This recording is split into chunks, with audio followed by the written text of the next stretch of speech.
Well, it is just about that time to start putting away your holiday decorations. Here with ideas that will save both time and money is Deborah Snoonian, a senior editor of This Old House. Good morning. Good morning. Did I get your name right? You did. Very good.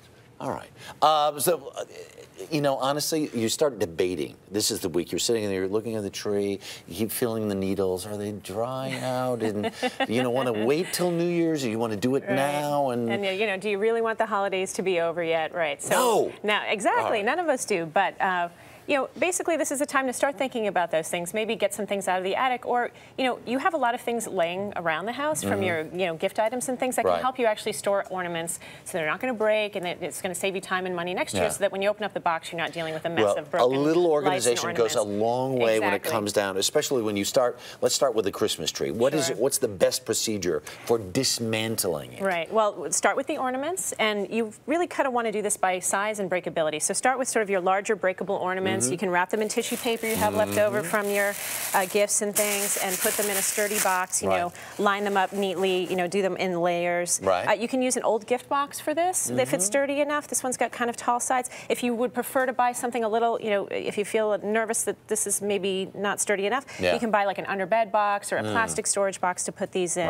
You can even use, you know, old dryer sheets that you have, you know, as a sort of recycle. So wrap those them things. up in, Exactly, and you can separate your breakable and non-breakable ornaments and put them in separate things.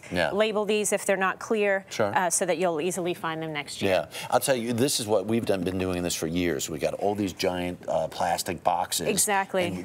Because you especially wanted, you know, something sturdy to put your Christmas ornaments in. Right. If they have soft sides and they're in the storage area. You don't want anything breakable and something soft-sided like that. So yeah, your Christmas lights, you have a couple of options. You can wrap them around a piece of cardboard like this to keep them from getting tangled, or you can loop them kind of loosely as we've done here, and store each strand in a separate box, and then you label it with a light white label and a permanent mark. You know, Christmas lights, you can say colored, whether they blink, how long it is, and that way you can grab the right thing when you need it at the right time next year for your tree. That makes all kinds of sense. So we've got all the ornaments off, we've got the lights off the Christmas tree. Your tree is now naked. We're assuming this naked, real Christmas tree it's a naked, real needs tree. to be disposed of. But you say the best thing to do with a naked Christmas tree is to clothe it. Well, clothing it, meaning, yes, if you have old sheets around the house, and who doesn't, wrap your tree in an old sheet before you take it out to the curb. You probably know by now that most cities will recycle your Christmas tree. I know here in New York City, starting January 4th, they'll come and pick up your tree. And what they do is they make it into mulch that they use in Central Park and other city parks.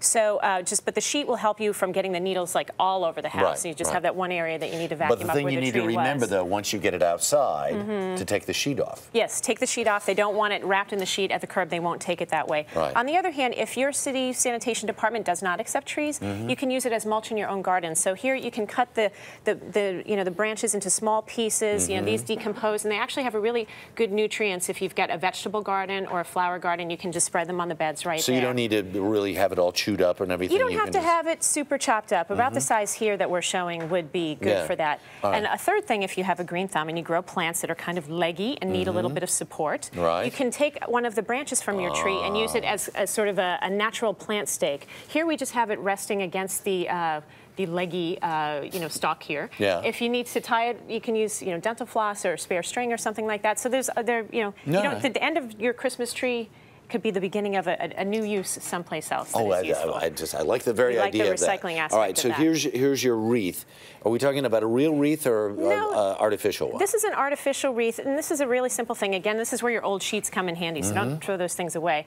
Just wrap it in some bubble wrap and put it in an old king-size pillowcase. You can even use two. If you have a really big wreath, you can use two, one on the bottom and then one on the top. All right, so once that's done, you start thinking about what to do with the decorations outside. Exactly. You have some tips about that as well. Yeah, I do. At This Old House, we always say safety comes first. And so when in doubt, wait it out. If you've got snow and ice around, you definitely don't want to use your ladder. If you're using a ladder, use a buddy with it, because it'll go faster and it's just safer that way. And the third thing is never pull on the lights when you're trying to take them down. First of all, it could break them. You could get off balance on that ladder, and you know, you don't, those are two scenarios that you just do not want after having this beautiful festive Christmas light outside of your house. You don't want to get injured taking them down. And you know what? That happens more often than not. It does. It does. And, you know, you want to just, you know, there's no harm in leaving them up there, especially if the weather like this on the East Coast continues. Wait a couple of weeks until things melt and you can safely get up there. Take your time. Deborah, thank you so much. Good job. Thank you. All right.